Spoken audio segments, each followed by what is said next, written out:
Good evening, everybody in the gallery and online at home. Welcome to the August 21 Council meeting of Wodonga City Council. I'd like to start off acknowledging Aboriginal and Torres Strait Islander people as the first inhabitants of the country and as traditional custodians of the land. We respect their ancestors, elders and young people and recognise their continuous connections to lands, waters and communities across the country.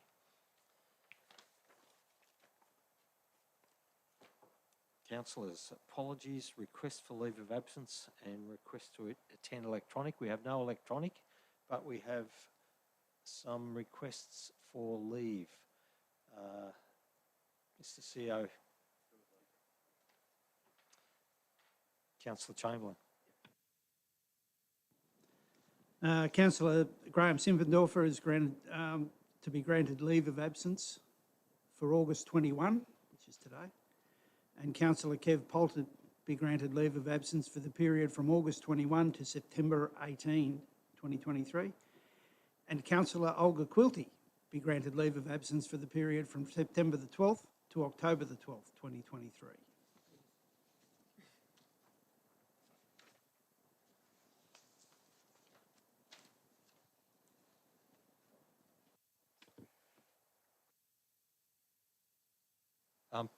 So you've moved that. Do I have a seconder? Councillor Lowe. Any discussion? No discussion. I put the motion. All those in favour? Carried unanimously.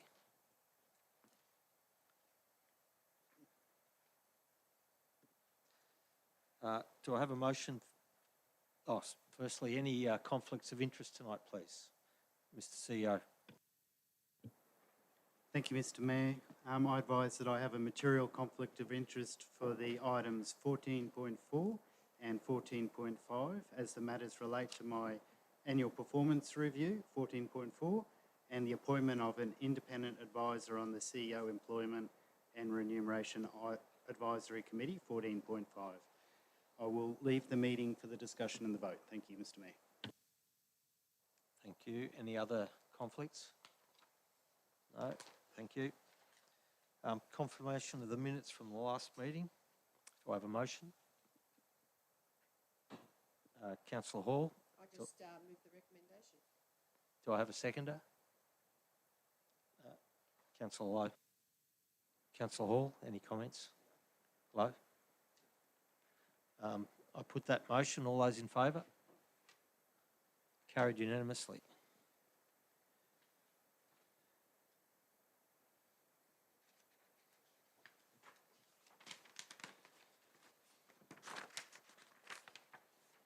Over to you, Mr. CEO, with questions. Thank you, Mr. Mayor. We have one question from Mr. Smith. Jeff Smith, representing St Stephen's Uniting Church Wodonga and Uniting Wodonga. The issue regarding lockers to support the homeless. The question is, I seek information on the strategies Council has in place to support the ever-increasing number of homeless people in the city, and I invite Council to meet with us at a time convenient to discuss this important issue for the people doing it tough. We're going to take that on notice, Mr. Smith, and provide your response, and we will publish that in the minutes of the meeting. Thank you.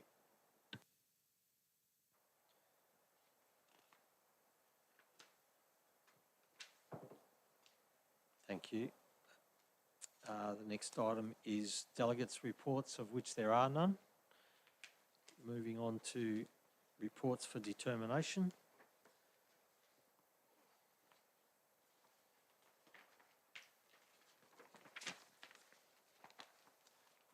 First item is item 7.1, general revaluation. Do I have a motion in relation to that matter? Councillor Chamberlain. Yeah, as per recommendation that the report be received and the appropriate paperwork be done. Thank you. Do I have a seconder? Councillor Hall. Councillor Chamberlain. Yeah, this is basically, we do have to have a motion on this, but it's basically, we've got no choice but to accept the valuations as provided to us by the Valuer General's Office through LG Valuation Services. this valuation is used for rating purposes and these days happens every year. The valuation date being January 1 of this year, for the rates purposes which we've used it for.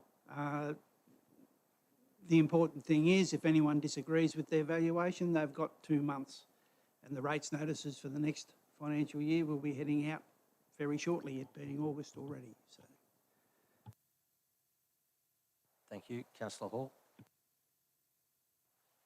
Yes, the valuations, like Councillor Chamberlain said, of start 1st of January, and they're generally completed by the 30th of March. They're done annually and are approved by the State Government Value General. Council doesn't receive the valuations till much later, generally around the time we're finalising our budget. It can be after that even. Valuations are a snapshot of the property values at that time. Even if the prices have softened thereafter, the changes will not be re-evaluated until January 2024.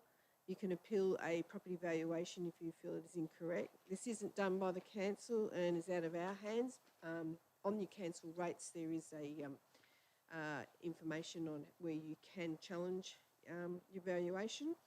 There are a range of property valuation increases across Wodonga City this year, averaging for residential properties, averaging around 13.43% increase. This will impact many people, and there's very little we can do about the valuations other than address our rate increases, which we did with a 2% increase instead of a 3.5%. Address our recurring costs and spending, all of which we intend to look at in our newly established Finance and Budget Committee. Property valuations across the city will vary. It must be pointed out that council does not receive more revenue because property prices have risen. We still receive the same amount of money that was listed in our budget documents. The 2% rate rise will be adopted. The 2% rate rise that was adopted by council in June council meeting will be on top of your CIV, which is a capital improved valuation. Rate rises on top of the CIV amount is the same for every council, but of course, depending on how much your council chooses to put the rates up by. Councillors are very conscious of the cost of living impacts on many in the community that are experienced at the moment, and that is why we chose to adopt a 2% rate rise increase for the next financial year instead of the 3.5 increase, and that was the state government cap. So little we can do, but we have been mindful with our rate rises as to the impacts on the community with rate rises. Thank you, Councillor Hall. Any other councillors wish to speak?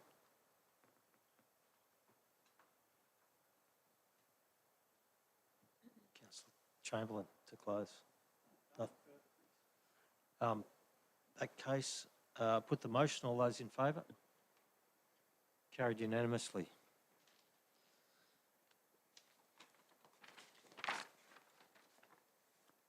The next item on the agenda is item 7.2, proposed variation to the contract of sale for lot 102 Bilston Drive, Barnawartha North. Do I have a motion, please? Councillor Hall. As recommended, do I have a seconder? Councillor Chamberlain, Councillor Hall. Yes, so I move the recommendation in the report. This is for a 6-month extension to allow for O'Brien Transport, which are Blue Sky Forever Proprietary Limited, to get a planning approval that was part of the contract conditions that were entered into with council. Whilst this sort of thing isn't ideal, I do believe we need to be somewhat flexible at times with things like design and planning applications that don't go according to the original plan. Being realistic, delays do happen. Council officers assess the request for extension of time and form the view that with the challenges faced by resource shortages, delays in materials deliveries, cost increases, weather, and all the associated knock-on effects on building industry, the request is reasonable and should be supported. Any variation of costs to council will be recovered from the company. O'Brien Transport is a local company, and I believe Wodonga Council want to work with them to achieve the best desired outcomes for all. So I support the 6-month extension of time to the contract. Thank you, Councillor Hall. Councillor Chamberlain. Yeah, I'd just like to reiterate what Councillor Hall's just stated. Sometimes it can be difficult to get the ducks in a row to get your planning applications in on time, and this appears to be the case here. Again, this is a local company, and the chances of them backing away from it and leaving us in the lurch are, you would hope, fairly slim, but they look to be doing everything they can to get their planning application sorted out in the due time, and then we will hopefully 6 months' time we'll have this thing finalised and moving ahead. Thank you. Any other councillors wish to speak? Councillor Lowe.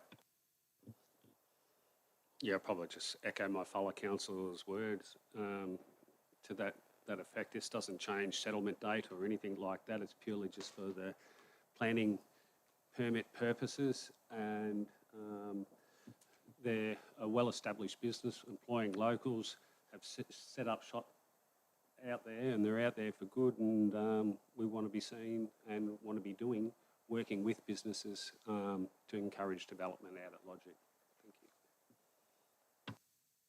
Thank you, Councillor Lowe. Other councillors? Councillor Hall. No, I have no further to add, thanks.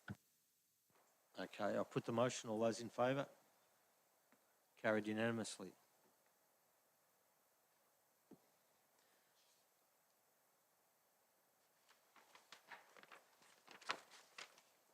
The next item on the agenda tonight is 7.3, Wodonga Hills Strategy Reprioritisation of Actions. Councillor Quilty. Thank you, Mr. Mayor. I would like to move a motion that is a little different from the recommendation.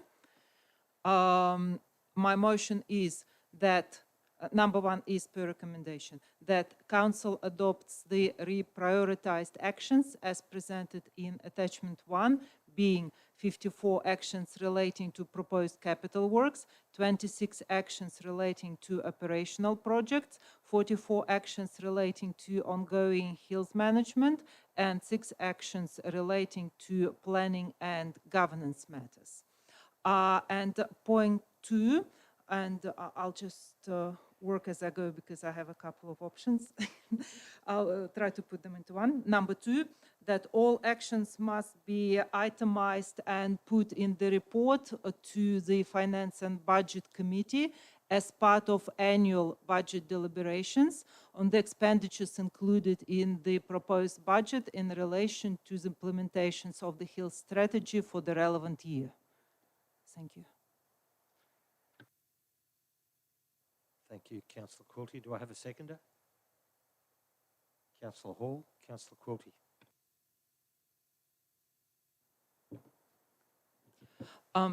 Thank you, Mr. Mayor. As we all know, we have an extensive Wodonga Hills strategy. The Hills is our natural asset that adds a lot of beauty and character to the place we live. And we indeed need to have a strategy on how we manage and preserve this asset, and how various groups of Wodonga population use it. The Hill strategy is very detailed, and it comes to the council meeting for the second time. We already had a workshop to have a detailed look at it and review it. Why I'm proposing a slight change to the recommended motion is because of my wish to have it tidied up and set in stone for this council, that every time a capital project or any of the actions listed in the strategy comes to council, we have it itemized and we look at it as part of budget deliberations. It's not like we don't have it itemized. Usually looking at the budget, we have our proposed capital projects itemized. We don't get a nebulous figure of hundreds of thousands of dollars. We get told what we're going to do. I believe it needs to be said in public and it needs to sit in the motion. I believe it needs to, while next year is our final year in council, I still think that the policy will be inherited by future councillors, and so will this recommendation. And should the future council feel differently, they can have their own review, or our own review, as the case may be. What else was I going to say? My motion has no intention to go in the weeds and approve every weed spraying and every signpostage. However, it is important for Budget and Finance Committee to look at this important, or at any important hills-related expenditure as part of budget deliberations. Thank you. Thank you, Councillor Coulty. Councillor Hall. Yeah, I just want to give a bit of a background because I ended up delaying the last, putting it off to a council decision, which is we're dealing with tonight. And I delayed the decision on the Hills strategy so councillors could have a workshop to discuss with council staff how and why the list of priority actions was recalibrated the way it was in the report given to councillors.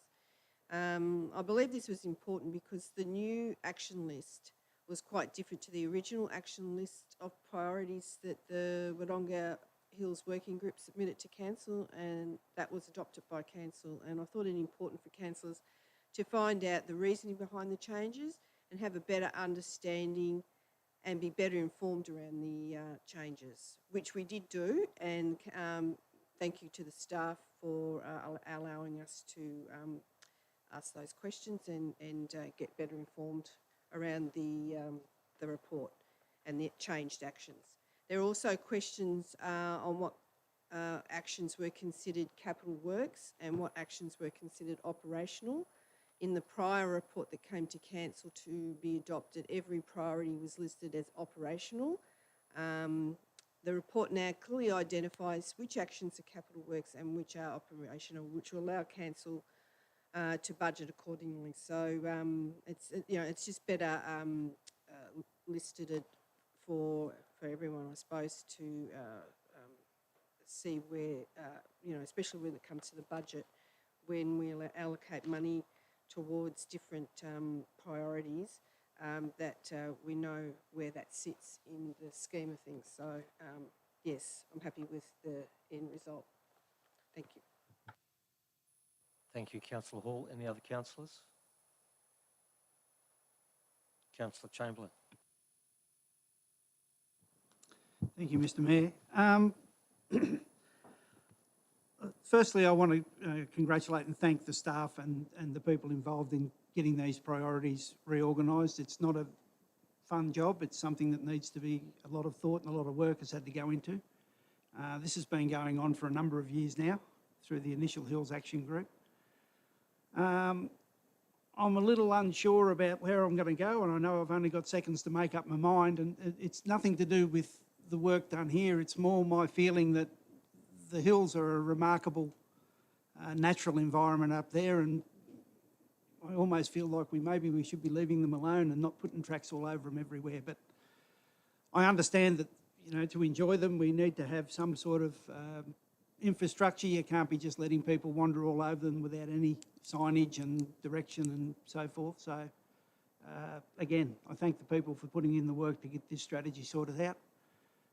And in hindsight, during the time I've been speaking here, I will be supporting it. Thank you. Thank you. Other councillors? Councillor Lowe.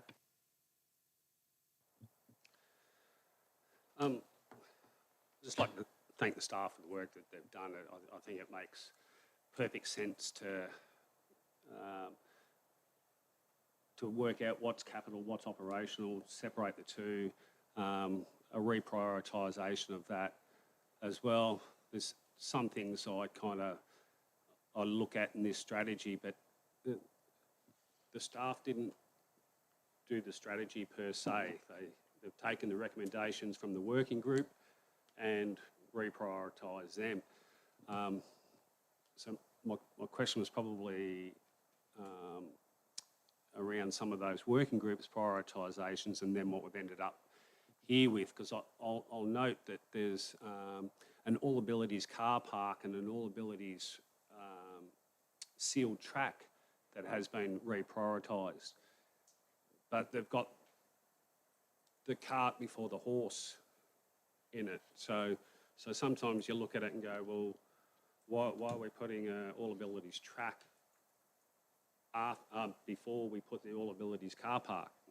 Surely we would allow them to park there first and then walk. As far as leaving the hills alone, it's great to say that, but the more control that we have over the hills, the better off the hills are. So there's many user groups, whether they're hikers, walkers, runners, mountain bikers, that will use these hills. And, you know, you can cause as much damage walking across a hill, or if not more, as you can riding across it. So just the way erosion works.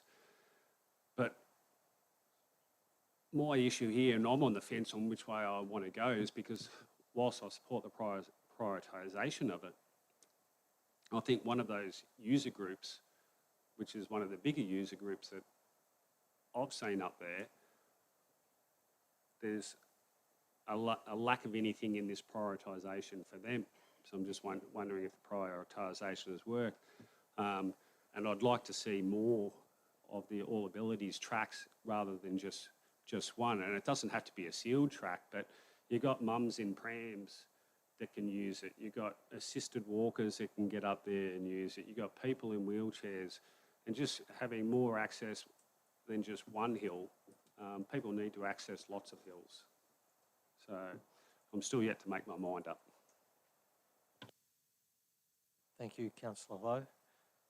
That's everybody. So let's go back to Councillor Quilty to close. Thank you, Mr. Mayor. I think we have had a reasonable debate, and thank you everybody for putting your arguments in. Yeah, I think I'll finish there. Thank you. Thank you, Councillor Quilty. I'll put that motion. All those in favour? Councillor Quilty, Councillor Chamberlain, Councillor Mildren, Councillor Hall. Those against? Councillor Lowe. The motion is carried.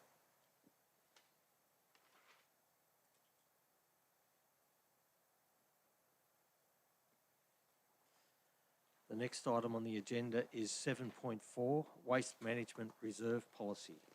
Do I have a motion, please?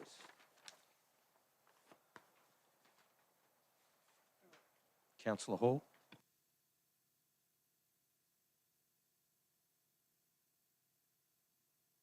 Thank you. Do I have a seconder? Councillor Chamberlain, Councillor Hall. Okay, getting a budgeted amount perfectly correct for the needs of our waste management would be ideal, but this is difficult and probably unrealistic. Being close is a good outcome. So when budgeting for the waste management, it is possible for it to go either way. You know, we could have a surplus, or we could have a deficit, or we could get it on point, but that would be quite rare, I'd imagine. This is why a reserve policy is needed. We cannot make a profit from our waste management services. The Ombudsman made that clear after investigation was completed and recommendations were made. So the best way to deal with a surplus or a deficit is to have a reservation policy. Council can choose to put aside any surplus for the waste management infrastructure or costs, and then decide to cut costs or charges for that rate for that rate year, or put the surplus in reserve, and which would allow for maybe going forward capital spend for infrastructure or what have you, and or if there's a deficit one year, we could supplement that with the surplus that we have in our reserve, so we wouldn't have to prop it up from ratepayers. So I think it's a good idea. It's probably really the most realistic and sensible way to deal with our revenue from the waste, and so that's why I support the recommendation and the report on the reserve management of reserve policy. Thank you. Councillor Chamberlain. Thank you, Mr Mayor. Again, I'll be supporting this. It's about transparency and letting the people of Wodonga know that we're not out to just take money off them for no reason. The waste management levy is there for waste management, and as was pointed out by Councillor Hall and obviously by the staff, that it's virtually impossible to get it bang on with our waste costs as opposed to our waste charges. And this outlines how that can be handled. This was a controversial matter many years ago, and we don't need to go down there again, so transparency is a very important thing, and responsibility about how we handle the money from people. Thank you. Thank you. Any other councillors? Councillor Lowe. It's probably just a quick point for the community that if a reserve is created from surplus from the waste levy, that it can only be used as waste management projects or usage. So it's just more a point there. Thank you. Thank you, Councillor Lowe. Councillor Quilty. Yes, just a couple of words to reiterate what has been said already. I support our waste management reserve policy. It is a good idea and aids the transparency to have the money quarantined in the waste management reserve, and to apply any resources from the waste management reserve to the waste management projects, be it a chemical shed or some other infrastructure that is involved in the waste management and nothing else. So I believe that it is a prudent idea to have this area of our financials quarantined in the reserve. Thank you. Councillor Hall to close. Yes, and I believe that there is possibly, is there a cap? And I'd just like to ask that question by the Mayor. Is there a cap on the amount that we can have in the waste management policy reserve? No. Sorry. I believe we're not aware of a cap that's in any form of statutory requirement, and we certainly don't have one written into this policy. No. And the other thing was, now I've forgotten, this was approved, I believe, by the Ombudsman too, that this way of dealing with any surplus was acceptable by the Ombudsman, that was an appropriate way to deal with any revenue surplus that we receive. So I just thought I'd note that, because it's not, we're doing things above board here. Thank you, Councillor Hall. I'll put that motion. All those in favour? Unanimous. Carried.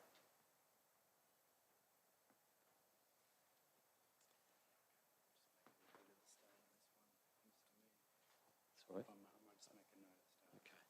Okay.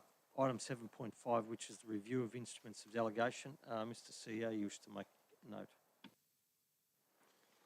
Councillors, just for transparency, before you consider this item, I just advise that under the instrument of sub-delegation by the CEO, section S7, since this report has been written, we have reviewed the Public Interest Disclosures Act 2012, and as it is my choice to make these delegations as they've been approved to be delegated to myself, I have changed the Manager of People and Safety across to the governance officer as the deputy for public interest disclosures. So it just doesn't make any difference to the report, but just for transparency reasons, it is attached to the report on page 202 of 297, and just letting you know that. Thank you. Thank you, Mr. CEO. Just for try and make that absolutely clear, there are certain instruments of delegation that the CEO has the authority to put in place, and they are noted in this process, but the council cannot influence or change what might be included in that, other than if the council chooses not to delegate that particular thing to the CEO in the first place. So this is normal straight up procedure under the legislation as it currently stands. Do I have a motion? Councillor Chamberlain, as recommended. Yeah, as per the recommendation. Thank you. Thank you. Do I have a seconder? Councillor Lowe. Councillor Chamberlain. Thank you, Mr. Mayor. This is a lengthy document. There's always discussions about what should be done by the council in this chamber and what should be delegated to the relevant officers. The council would be absolutely unworkable if we tried to make every decision in this chamber. Accordingly, the relevant officers, and in particular the CEO, have powers, some of which that are statutory and handed to him basically from the state government, some of which are handed to him by this council. Some of those he chooses to pass on to others because he can't do everything himself either, and that's appropriate. Every time this comes up, and it comes up from time to time whenever there's a change, we get 400 odd pages that we've got to go through and try and track where the changes are. That's a difficult thing. But it would appear that most of these things in the delegation changes this time around, apart from the one previously mentioned by the CEO, are just bringing us into line with changes to the Act and so forth. So I'll be supporting this, obviously. Thank you. Councillor Lowe. Yeah, I'll echo Councillor Chamberlain's words. He's probably summarised it really well.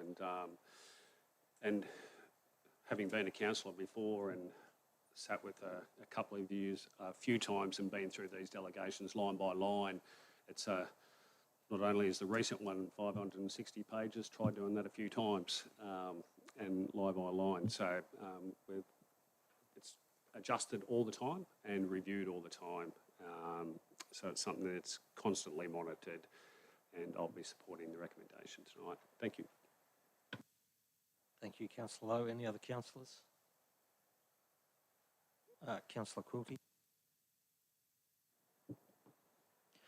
Thank you, Mr. Mayor.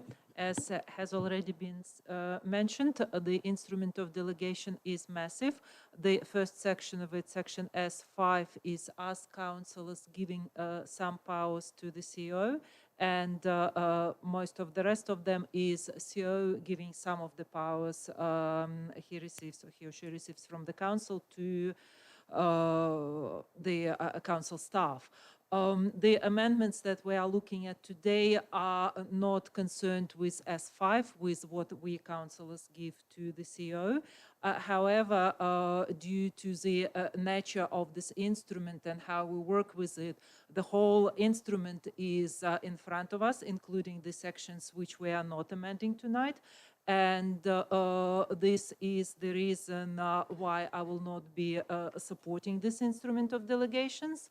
While I don't have any issues with the corrections we are looking at today, I would like to see S5 revisited at some stage. I don't have anything more constructive tonight to offer because it's a huge body of work and we simply haven't had the time to review it. However, I believe that council should have more responsibilities over the matters and projects of high community interest. I don't see it as a huge problem, but I see it as something that is definitely worth looking at sometime in the future. And like I said, while I don't have any issues with the specific amendments we are looking at tonight, I will not be voting yes because we are looking at the instrument of delegations as a whole. Thank you. Thank you, councillor Quilty. Councillor Hall. I just got a little bit to add. I have some views along Councillor Quilty's comments, but I would at some stage like to have the S5 come back to councillors and go through it a little bit more detailed again. It is one of these things that does take time, and whilst nothing's been offered up tonight, I do think down the track we probably should bring it back up to council to have a look. Okay, thanks. Before I Councillor Chamberlain moved it, yes? Yeah, before I go to Councillor Chamberlain to close, I'll make a couple of observations, and they run along the lines of we've had two significant local government reports, one from the Moira Council and the other from Casey Council through the IBAC reviews. And out of those, there's been quite a number of issues that have been raised, and some of those in various different ways go to how responsibilities are distributed across council vis-a-vis council laws, making decisions through the vote around this table or council tables at any council, and through officer decisions under delegated authority. I think we'll find this will be a shifting landscape, and I think we'll find over the next maybe 6 to 12 or perhaps a little bit longer months, we might see different things coming out of the state government on how this is all done. Back to Councillor Chamberlain to close. Yeah, again, just in closing, I take on board the comments made by councillors Quilty, councillor Hall and indeed the Mayor on this basis. And as I said before, it is revisited on a number of occasions during the year. Whenever there's a change that needs to happen, we revisit this policy. I don't see that as a reason to not put this through today, and it doesn't mean that we can't review all parts of it or any part of it at a future date. And as the Mayor has quite rightly pointed out, I believe we'll be looking at it probably sooner rather than later due to those reports that will be coming from the state government. So, thank you. Thank you. I'll put the motion. All those in favour? Councillor Lowe, Councillor Hall, Councillor Mildren, Councillor Chamberlain. Those against? Councillor Quilty. The motion is carried.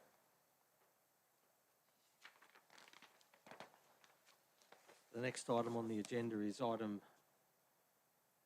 7.6, the appointment of authorised officers. Do I have a motion? Councillor Chamberlain. As recommended, thank you. Do I have a seconder? Councillor Lowe. Councillor Chamberlain. This is relatively straightforward, almost housekeeping. Existing officers whose powers are conferred by the Planning and Environment Act. We just need to bring them up to date with the Local Government Act in 2020, so they need to be reauthorised. Thank you. Thank you, Councillor Chamberlain. Councillor Lowe. Nothing further to add to Councillor Chamberlain's words. It's exactly that, a little bit of housekeeping. Thank you. Any other councillors wish to speak?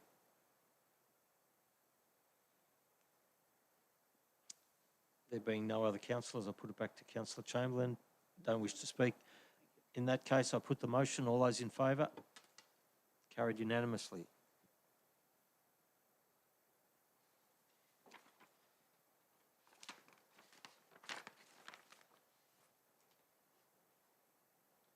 The next item of business is 7.7, Finance and Budget Delegated Committee. Do I have a motion? Councillor Hall.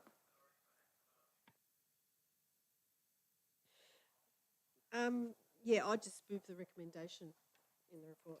Thank you. Oh. Thank you, Councillor Hall. Do I have a seconder? Councillor Chamberlain. Councillor Hall. These are just the recommendations that were decided by our committee. Our first committee meeting was on the 7th of August.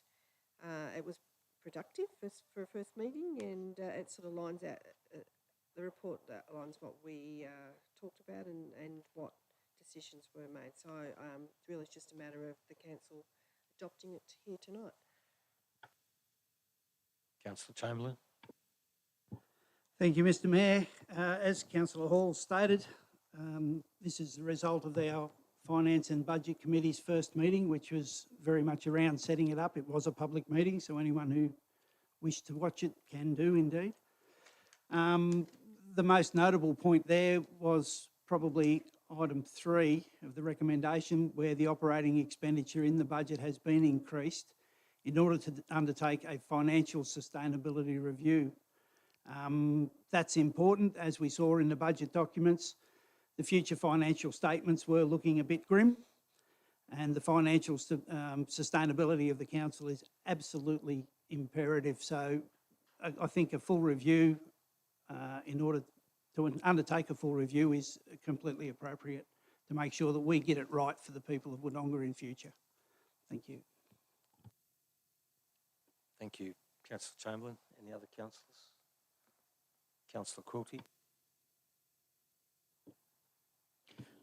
Thank you, Mr. Mayor. Indeed, we had an inaugural meeting of the Budget and Finance Committees the other day, and I hope that our future Budget and Finance meetings will attract more attention from the public and the press attending it. I don't know if anybody watched this meeting online other than my own mother. Hello.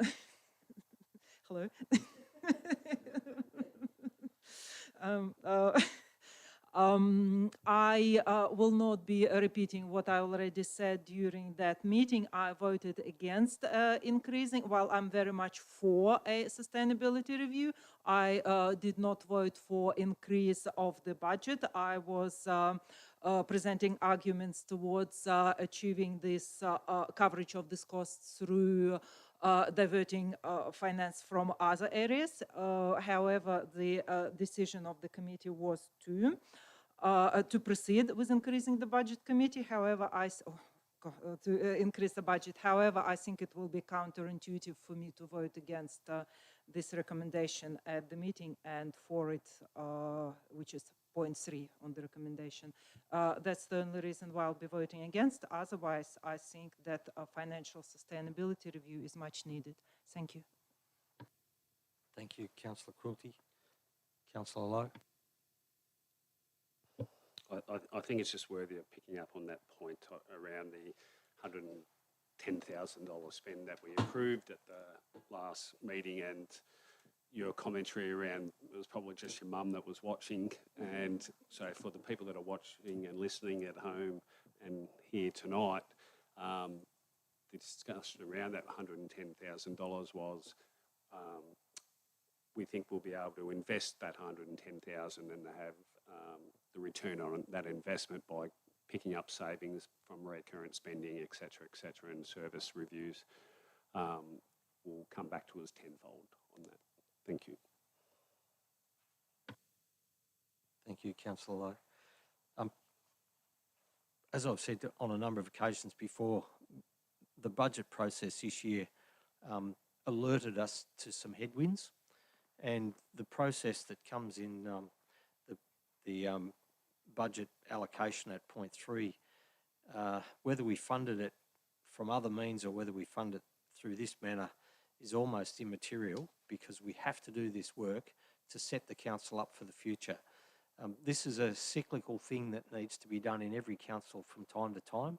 It might be, long periods of time between it being done, or it might be short periods depending on the economic circumstances and the other things that prevail at the time.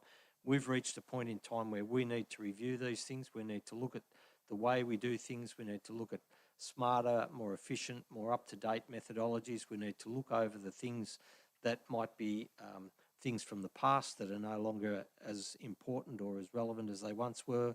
We need to look at the things that we need to introduce that we might not already be doing that might be the things of the future. And that's all going to be part of this whole process to inform efficiencies into the way we do business. And that's why it's so important that we get the right people in to do this job. back to councillor Hall to close. I have nothing more to add. Let's go for the vote. I put that motion. All those in favour? Councillor Lowe, Councillor Hall, Councillor Mildred, Councillor Chamberlain. Those against? Councillor Quilty. Motion's carried.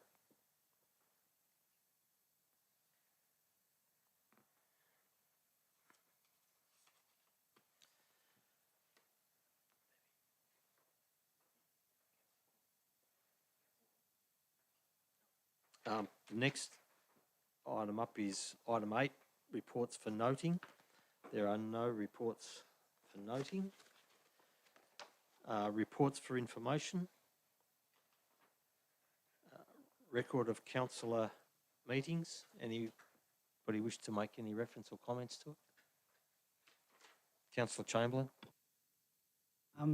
Just on the reports for information, just on the decisions register mainly, it's good to see a couple of the ones at the top of the list are starting to move, because obviously the longer these things sit in the decisions register, it means that things are in the way and stopping progress from going ahead. So, thank you. Thank you, Councillor Chamberlain. Any other councillors? No. Next item is notice of motion, and there are none. Next one's petitions, and there are none. General business. Anybody wish to raise any general business? Councillor Chamberlain. Thank you, Mr. Mayor. I just wanted to let the people know of a couple of events that I've attended in the last, or in particular the last week or so. One of the most important ones, which I had the privilege to attend due to the Mayor and Deputy Mayor being unavailable, was a reception for the awards recipients at La Trobe University. Wodonga Council, through part of our grants program, had supported a couple of these awards, 4 of them in total, and we got to meet the 2 of the winners in any case, a couple of very impressive young ladies. The first was Anesta Robinson, who was doing a degree in arts and history, who won the Contribution to the Local Community Award for her work on a series of letters. Love letters, would you believe, backwards and forwards between a woman and her beau over a number of years back in the 40s, which very rarely were retained in whole both ways. And letters every day or second day with the odd break here and there where they had minor blue is a fairly large body of work. And it was very eye-opening. I sort of did like a lot of people probably will now, and I rolled my eyes and went, oh yeah, what's this all about? But having the discussion with her, it was extremely interesting, and the work she did on it was very impressive. The other one that we got to meet, we only got to meet 2 of the 4, was Zainab Al-Badri, who's a bioscience graduate, and she's heading on to Melbourne University in Shepparton to do medical doctor work. And she won the Diversity, Inclusion and Equity Award. A very impressive young lady. And I'm hoping we've convinced her that when she's qualified that she'll be coming back to practice medicine in Wodonga, because the more people we can keep in the region, the better. But again, some very impressive people. There, again, Taylor Cochrane, which was doing the Aboriginal Studies Award, and Sarah Green, Sustainability and Environment Award. We didn't get to meet, they weren't at the reception, but again, very impressive young people. Thank you. Thank you, Councillor Chamberlain. Any other general business? No other general business? Okay. There's a couple of things that I've been involved in over the last couple of weeks. It's been extraordinarily busy 2 weeks. Not in any particular order or priority, but we've had a meeting with consultants appointed by Albury Wodonga Health to do a strategic plan to 2027, and we've been invited to make some contributions to that. I believe that will probably be an item brought up late business here, given that we've got it on relatively short notice. The other meeting, and one of the other meetings we had was the group of councils in relation to Albury Wodonga Health.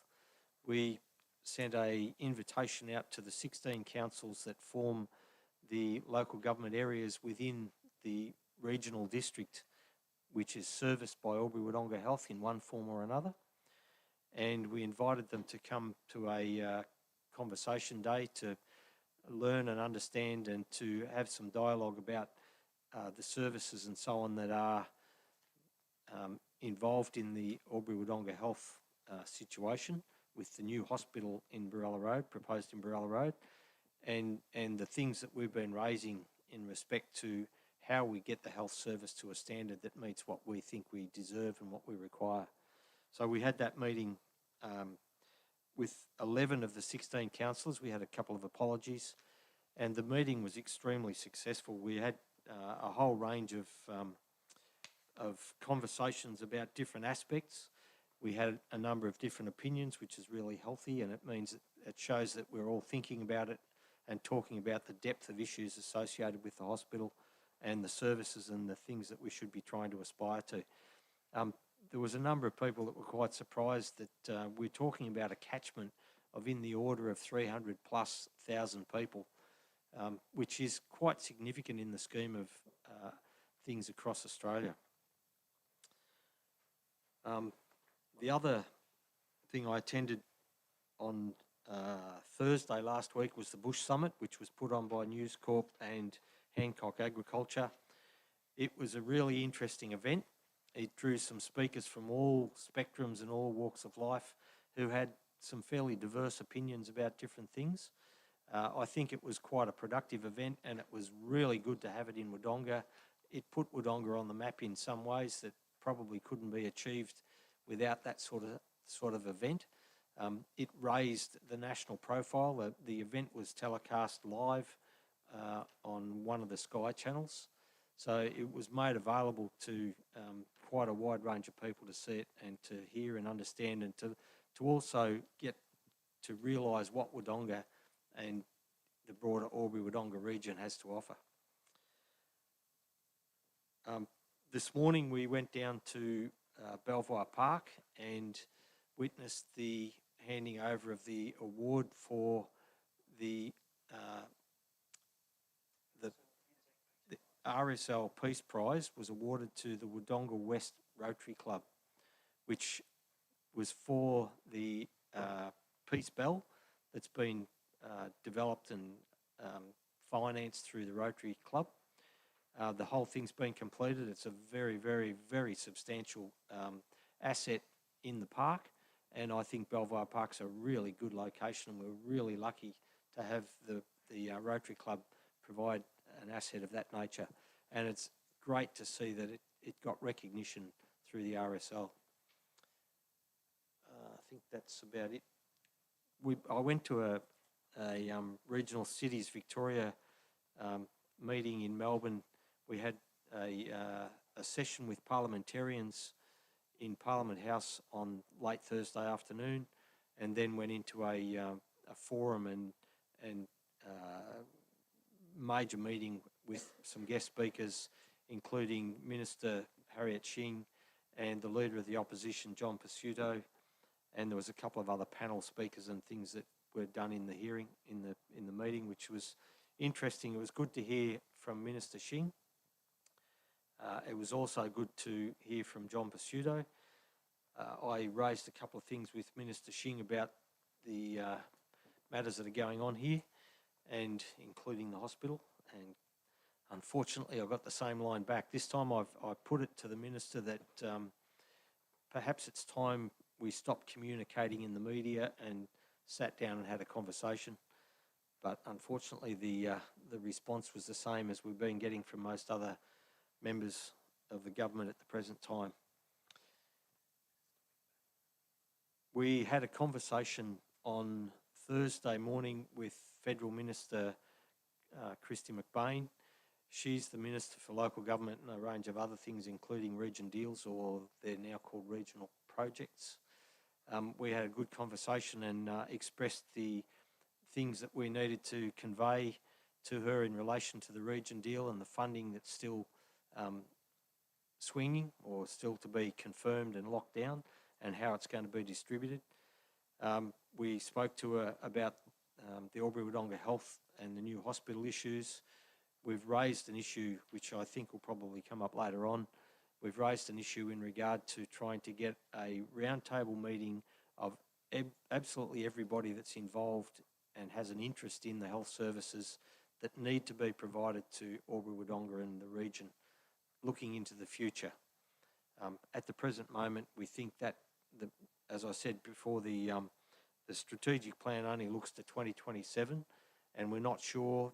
We're being advised that the new clinical services plan is only going to look to a 10-year time frame, and we don't know what the master plan's going to do. But as a general thing, master plans are usually informed by clinical services plans, and if the clinical service plan only goes for 10 years, then one could reasonably anticipate that the master plan might only be a 10-year plan as well. Those things are unknown at the present time, and we're still working on it. I think I'll come back and have more to say about that when we get to a different agenda item later on. Councillor Chamberlain. Yeah, Mr Mayor, I just wanted to ask a question if I could. This relates to an article or a letter to the editor, I suppose, in the paper today about the removal of the pine trees at the tennis courts in Wodonga. Can you give us a little bit of a timeline on what was happening?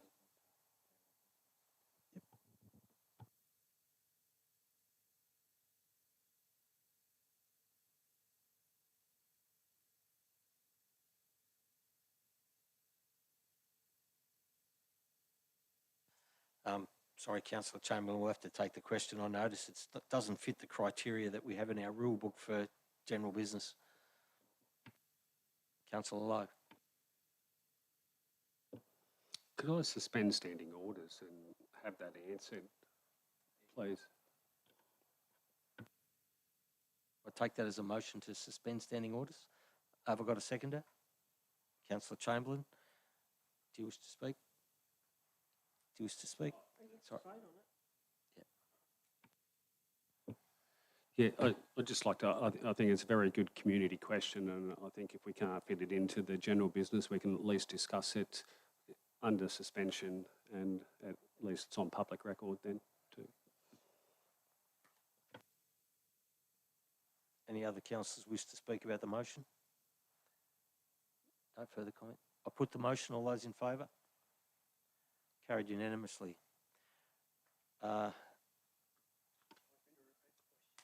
Please repeat the question. Again, I'll repeat the question, and thank you, Councillor Lowe, for picking that up. I've missed the correct opportunity, and obviously general business doesn't cover it, so I appreciate that, your input there. Again, can I ask the Mayor to give us a quick timeline of the discussions around about the removal of the pine trees and the redevelopment of the Lawrence Street area around the tennis courts, the appropriateness of it, and when these things first came to light. Thank you. Thanks, Councillor Chamberlain. There's a whole range of things that apply to this matter. The first thing is, to my knowledge, it's in excess of 15 years since this matter was first brought to the brought to the attention of council by the tennis club and members and participants from the tennis club. It's been revolving around, and there's been a whole range of issues that have gone on with the specific trees.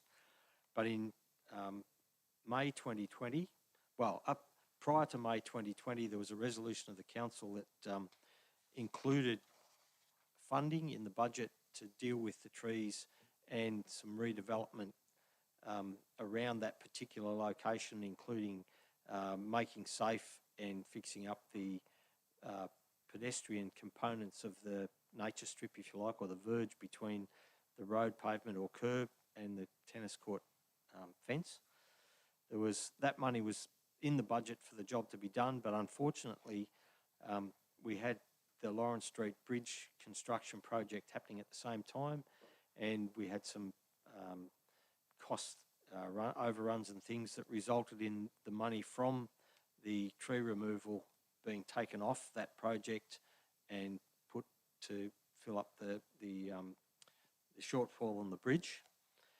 Further consultation was taken with the tennis club after that, and they advised and gave all the right reasons and continued to say the same things as to why the trees need to be removed. The council's been paying somewhere in the order of $5,000 a year for cleaning up the mess that comes about because of the trees on a regular basis during the season.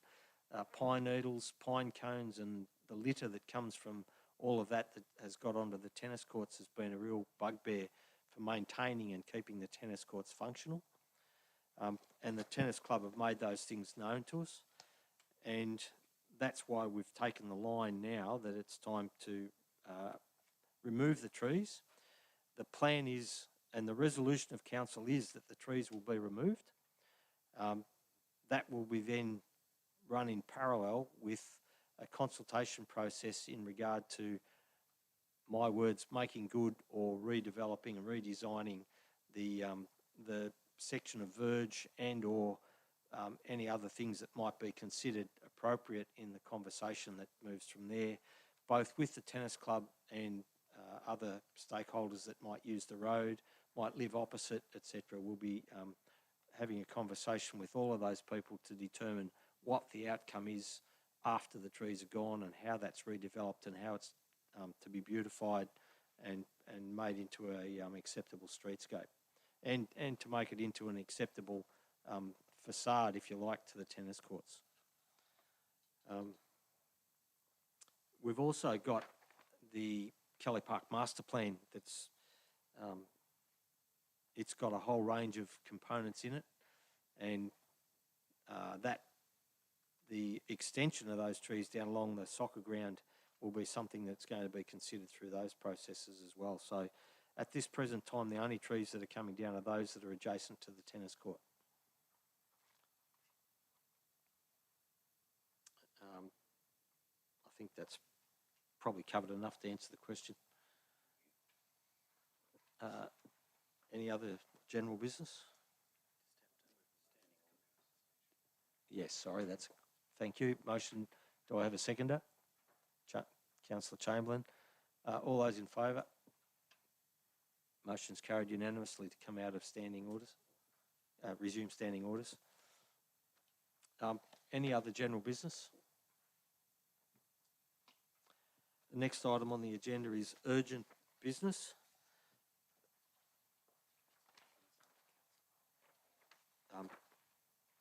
Councillor Hall, I believe you have some urgent business.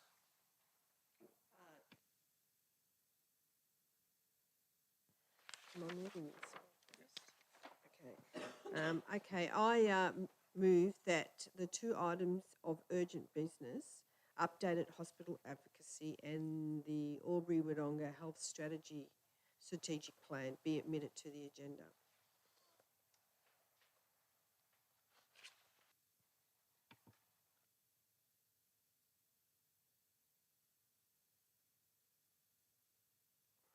Look, moving this just allows us to discuss further the updated hospital advocacy, so yeah, that's why I'm putting it forward tonight. So, Councillor Chamberlain. Thank you, Mr Mayor. I'll read from the summary here. On August the 16th, yep, sorry, just to table it. Yeah, no worries. Okay, yeah, well, again, we move to table it so we can actually discuss this issue. Thank you.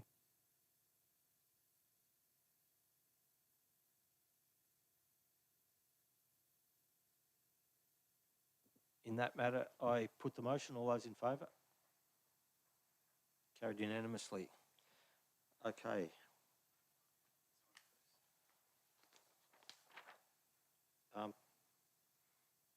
Can I have a motion in respect to the SYNC advisory meeting with Council on August 14th, 2023? Councillor Hall. okay. In addition to the following discussions being put forward as the resolution, I want to add that the following the presentation by SYNC, is it? What's it? Yeah, advisory on the 14th of August 2023 regarding the Albury-Wodonga Health Strategic Plan 2023-2027 engagement discussion paper, that the Mayor be authorised to provide a submission on behalf of the City of Wodonga prior to the advised close date on the 28th of August 2023. Do I have a seconder? Councillor Chamberlain. Councillor Hall, do you wish to speak? Councillor Chamberlain, do you wish to speak? Yeah, this was a presentation given to council. The reason it's become urgent is because obviously the closing date for submissions is the 28th. So it's appropriate that we give permission for the Mayor to submit or put in a submission on behalf of Wodonga Council. Again, that's the reason for the urgency, because the timeline's very tight. Thank you. Any other councillors? Councillor Lowe?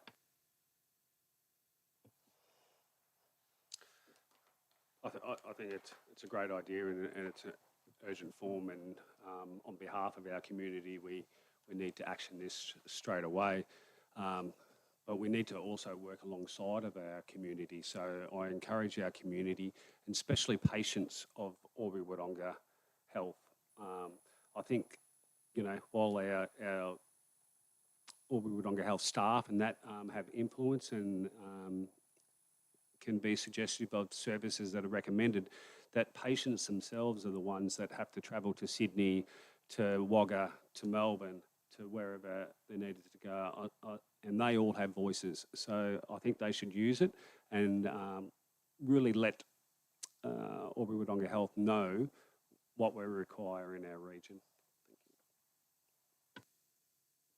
Thank you. Other councillors? Councillor Quilty? Thank you, Mr. Mayor. Nothing new, really, just to reiterate Councillor Lowe's words.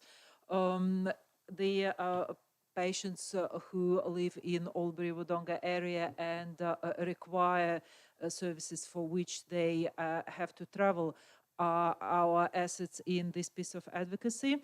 I understand that it must be very hard when one is already battling a health issue and receiving complex or not so complex, but some sort of treatment to find time and energy and resources to advocate for the hospital. However, hopefully with the support of their loved ones and their advocates, we could put forces together and achieve a much needed asset for medical asset for our community. Thank you. Thank you, Councillor Quilty. I'll just put into the equation, this is not talking about the staff or the attention that patients get by the very, very dedicated staff that we have in Albury Wodonga Health. This is talking about the systems and the processes and the services that are actually available to us in Albury Wodonga, as distinct from those that we get sent to Melbourne, Sydney, Canberra, and sometimes other places, you know, within a closer distance. But we're looking to get feedback from people when they do have to go elsewhere, what they have to go elsewhere for, how that all fits into the equation. And I'll reiterate, it's not about trying to critique the staff. The staff are absolutely wonderful and seriously overworked. Councillor Hall, do you wish to close? Yeah, I'd just like to add that, you know, it's vital that we're on the front foot with this before the strategic plan comes out, and that the Mayor, we authorise the Mayor to provide that submission on our behalf and the community's behalf. So, yeah. Thank you. I'll put the motion. All those in favour? Carried unanimously. The other late item, which is updated hospital advocacy. Do I have a motion? Councillor Chamberlain.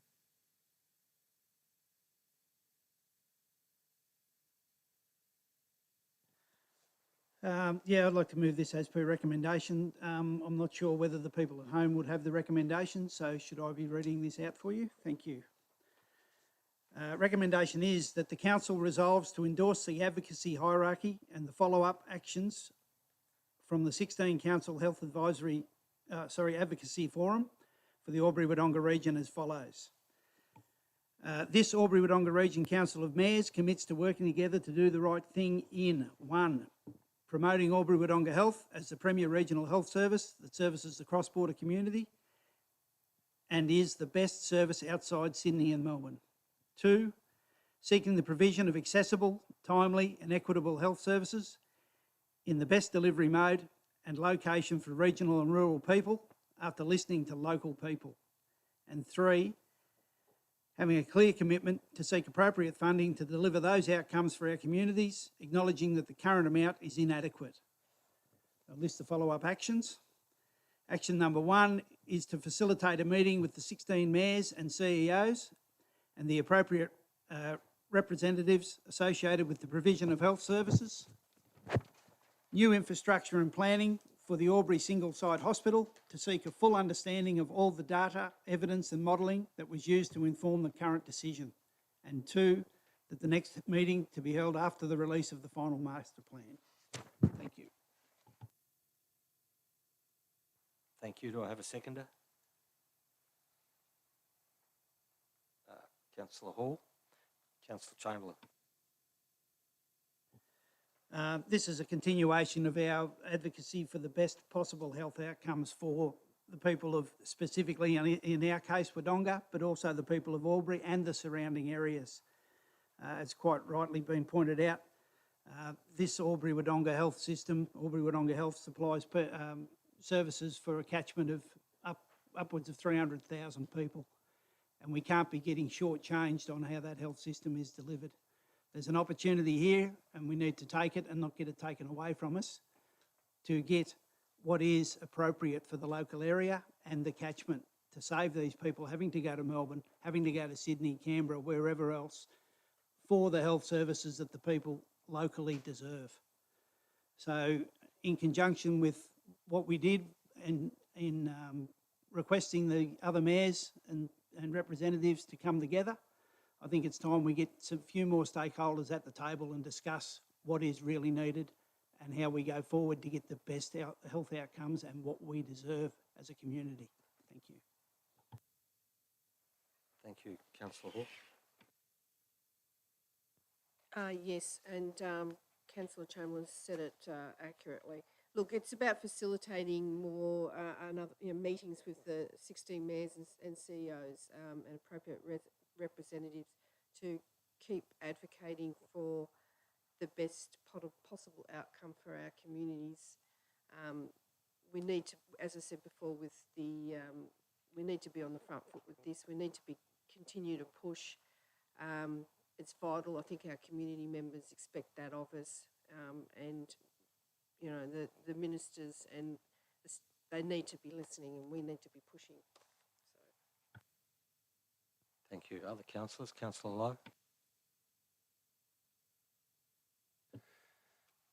Yeah, the table paper will be there to read, but I'd like to thank the Alpine Shire, Towong Shire, Indigo Shire, Murrumbidgee Shire, Berrigan Shire, Greater Hume Shire, Edward River Shire, Federation Shire, Mansfield Shire and Lockhart for their attendance to the meeting.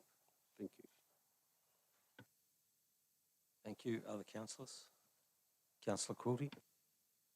Thank you, Mr. Mayor. Councillor Lowe just stole my point, but I will say, I will still say it. I would like to thank the representatives of those councils who attended the meeting held on the 16th of August. The points that were made, the concerns that were voiced have been very well received and have been a great help. It's good to see, it was good to see such a good turnout, and gives me hope that with strong advocacy and many councils behind this advocacy, we will achieve great outcomes for the areas. Thank you. Thank you, Councillor Coulty.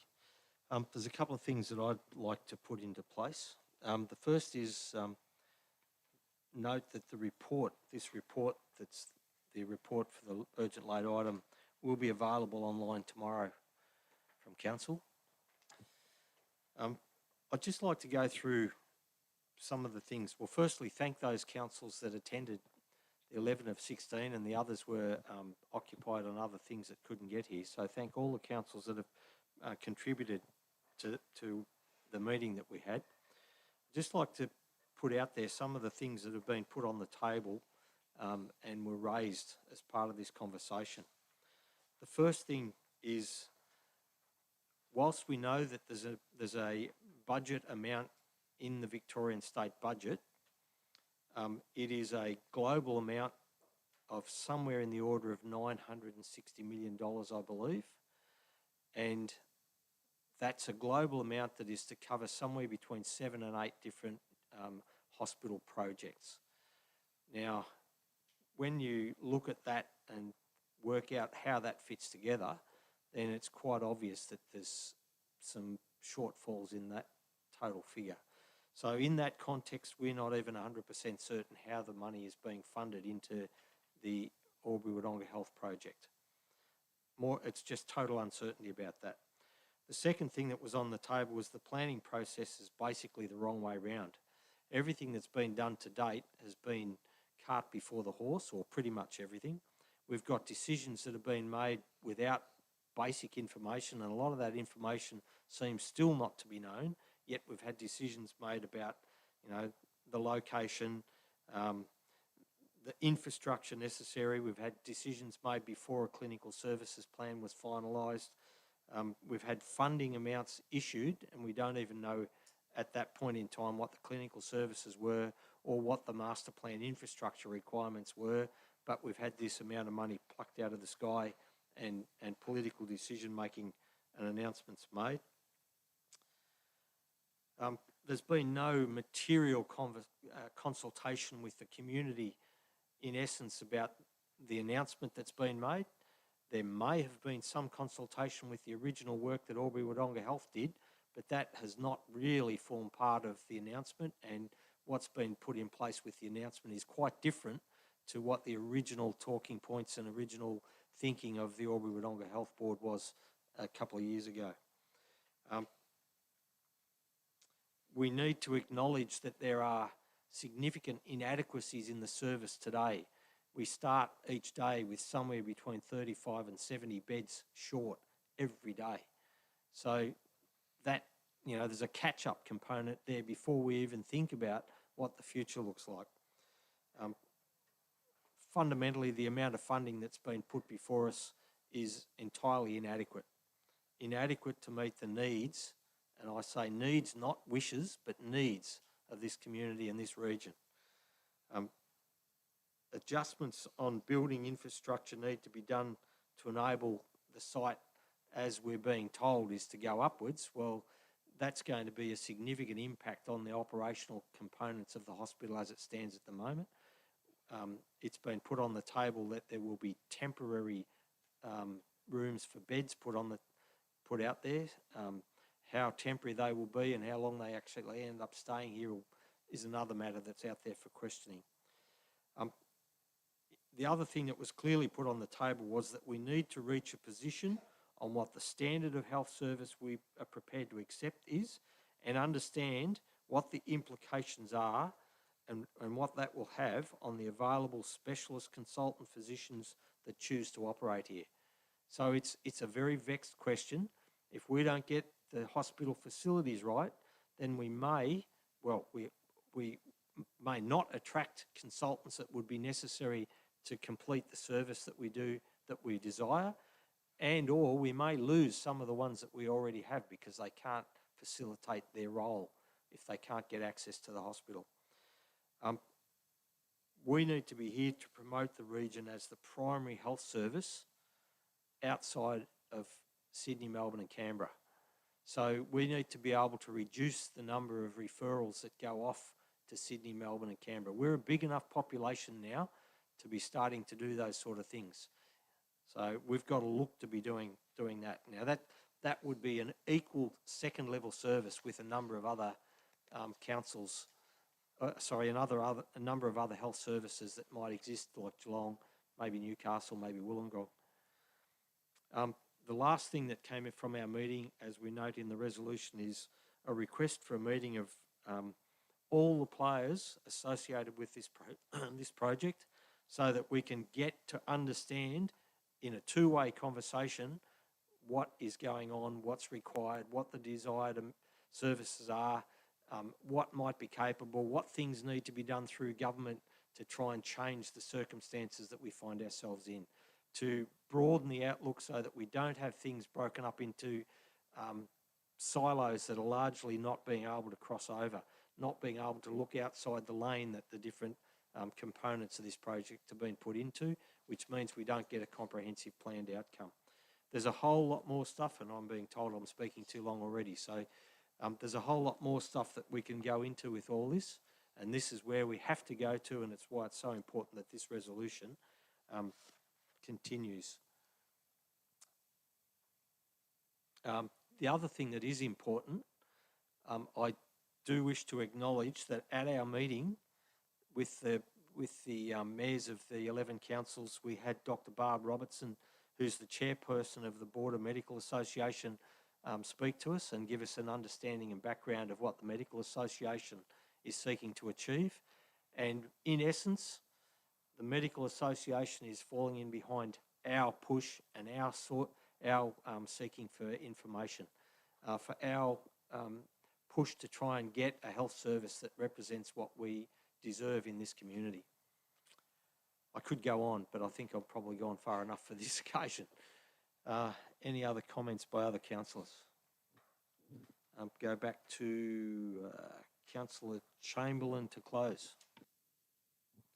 Thank you, Mr. Mayor. Well stated. Obviously, you could go on. You could possibly go on for days. And it's important. So the points need to be made that this is a health system. This is possibly the most important thing we're going to deal with in this and probably the next council's term.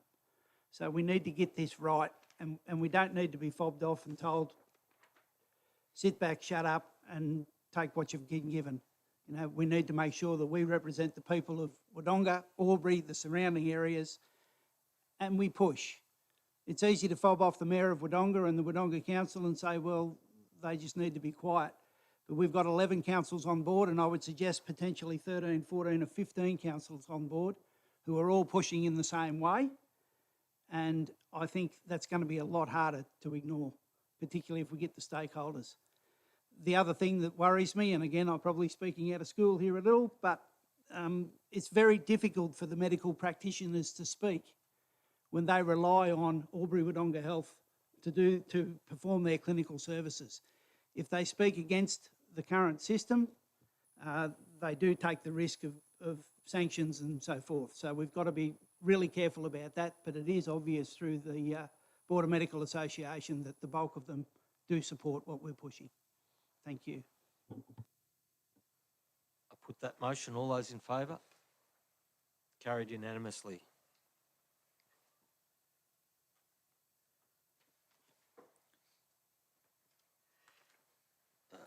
No other urgent business?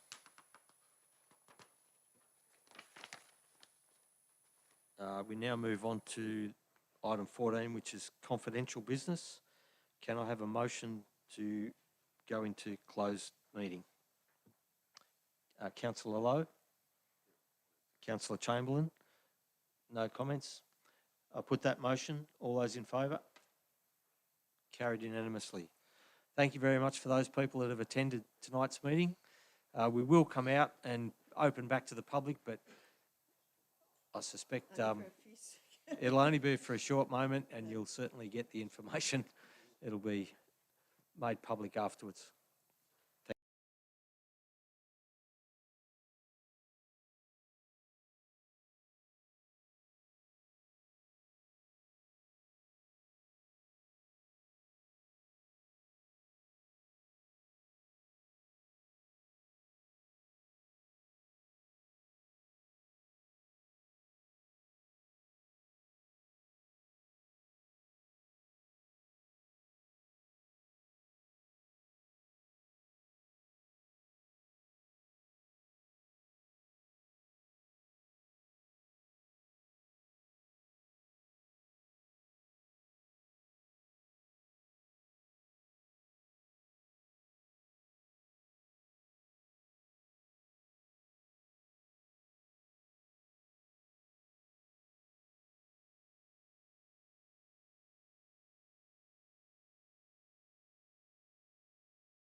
Thank you. Welcome back. We've concluded the confidential business for the night. Can I have a motion to adopt the in-camera recommendations, please? Councillor Chamberlain, Councillor Hall. Councillor Chamberlain, any comment? No, just a minor. What we've done, I think, is appropriate, and the public review of what we've done will point that out. Thank you. Councillor Hall. Liz? I put the motion. All those in favour? Unanimously accepted. Can I ask the CEO to read the first lot of public motions, public resolutions? Thank you, Mr Mayor.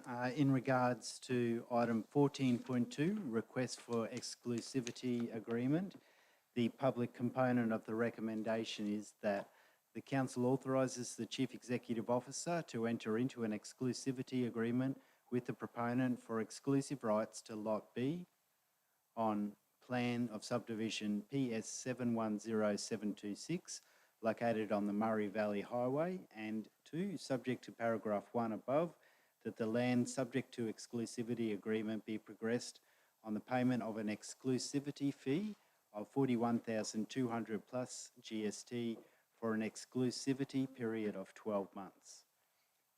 In regards to item 14.3, Valley Views Estate, consideration of a special rate and a special charge scheme to prepare a development plan. The public component of the resolution is that Council authorises the Chief Executive Officer to write to the residents of the Valley Views Estate, advising them the outcome of Council's resolution, and 2, provide the residents of Valley Views Estate with the details on how it is proposed to progress the decision of Council for the preparation of a development plan for the estate. I'll hand over to the Deputy CEO. Through you, Mr Mayor. Thank you.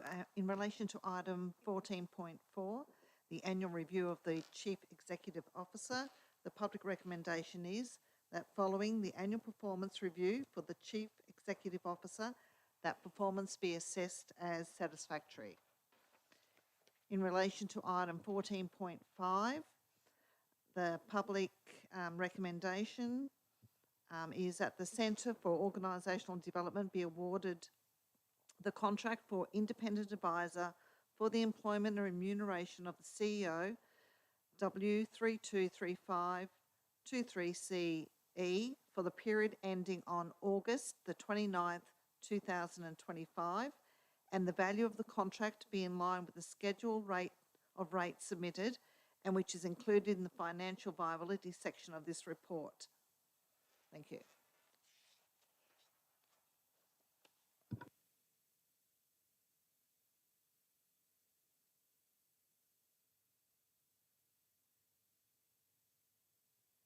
Thank you. That being all the business of the meeting, I declare the meeting closed at 7:51.